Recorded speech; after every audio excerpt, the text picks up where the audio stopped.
ರಾಶಿಗಟ್ಟಲೆ ಸೌದೆ ತರಿಸಿ ಪ್ರತಿಯೊಂದು ಅಡುಗೆನೂ ಸೌದೆ ಒಲೆನಲ್ಲೇ ಮಾಡ್ತಾರೆ. ಎಲ್ಲಿ ಅಂತ ಕೇಳಿದ್ರೆ ಚಿಕ್ಕಬಳ್ಳಾಪುರ ಮಿಲಿಟರಿ ಹೋಟ್ಲ್ ಅಂತ ಒಂದು 2-3 ವರ್ಷ ಹಿಂದ್ಗಡೆ ಸ್ಟಾರ್ಟ್ ಆಗಿರುವಂಥ ಜಾಗ ಸಾಕಷ್ಟು ಹೆಸರು ಮಾಡಿದೆ. ತುಂಬಾ ಒಳ್ಳೆ ಆಂಬಿಯನ್ಸು, ಫ್ಯಾಮಿಲಿ ಫ್ರೆಂಡ್ಸ್‌ಗೆ ಹೇಳ್ ಮಾಡಿಸಿರುವಂಥ ಜಾಗ. ನಾವು ರೀಸೆಂಟಾಗಿ ಚಿಕ್ಕಬಳ್ಳಾಪುರಕ್ಕೆ ಹೋದಾಗ ತುಂಬಾ ಜನ ರೆಕಮೆಂಡ್ ಮಾಡಿದ್ರು. ಚಿಕ್ಕಬಳ್ಳಾಪುರ ಮಿಲಿಟರಿ ಹೋಟ್ಲ್‌ನಲ್ಲಿ ಸಿಗುವಂಥ ಪ್ರತಿಯೊಂದು ಡಿಶ್ಶು ತುಂಬಾನೇ ಅಥೆಂಟಿಕ್ ಆಗಿ ನಾಟಿ ಸ್ಟೈಲ್‌ನಲ್ಲಿ ಮಾಡಿರ್ತಾರೆ.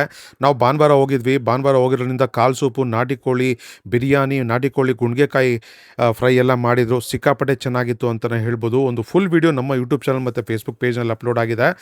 ಮಿಸ್ ಮಾಡ್ಕೊಂಡಿದ್ದೆ ಈಗಲೇ ಕಂಪ್ಲೀಟ್ ವಿಡಿಯೋ ನೋಡಿ ಅಂತ ರಿಕ್ವೆಸ್ಟ್ ಮಾಡ್ಕೊತೀವಿ. ನಾವು ನಿಮಗೋಸ್ಕರ ಪ್ರತಿಯೊಂದು ವಿಡಿಯೋನು ತುಂಬಾನೇ ಹುಡುಕಿ ಒಳ್ಳೆ ಜಾಗಗಳು ತೋರಿಸ್ಬೇಕು ಅಂತ ಶೂಟ್ ಮಾಡಿ ನಿಮಗೆ ಪ್ರೆಸೆಂಟ್ ಮಾಡ್ತೀವಿ. ದಯವಿಟ್ಟು ನಮ್ಮ ಯೂಟ್ಯೂಬ್ ಚಾನಲ್ಗೆ ಇನ್ನೂ ಸಬ್ಸ್ಕ್ರೈಬ್ ಮಾಡ್ಕೊಂಡಿಲ್ಲ ಅಂದರೆ ಸಬ್ಸ್ಕ್ರೈಬ್ ಮಾಡ್ಕೊಂಬಿಡಿ. ನಾವು ತಗೊಂಡಿದ್ದಂಥ ಪ್ರತಿಯೊಂದು ಡಿಶೂ ಇಲ್ಲಿ ಸಖತ್ತಾಗಿತ್ತು. ಅದಕ್ಕೆ ಈ ಜಾಗನ ನಿಮಗೆ ರೆಕಮೆಂಡ್ ಮಾಡ್ತಾ ಇದ್ವಿ. ಸಖತ್ತಾಗಿ ಎಂಜಾಯ್ ಮಾಡಿದ್ವಿ. ಈ ರೀಲ್ ನಿಮ್ಗೆ ಇಷ್ಟ ಆಗಿದೆ, ಜಾಸ್ತಿ ಜನಕ್ಕೆ ಶೇರ್ ಮಾಡಿ, ಲೈಕ್ ಮಾಡಿ. ನಮ್ಮ ಪೇಜನ್ನು ನೀವು ಫಾಲೋ ಮಾಡ್ತಾ ಇಲ್ಲ ಅಂದರೆ ದಯವಿಟ್ಟು ಫಾಲೋ ಮಾಡಿ.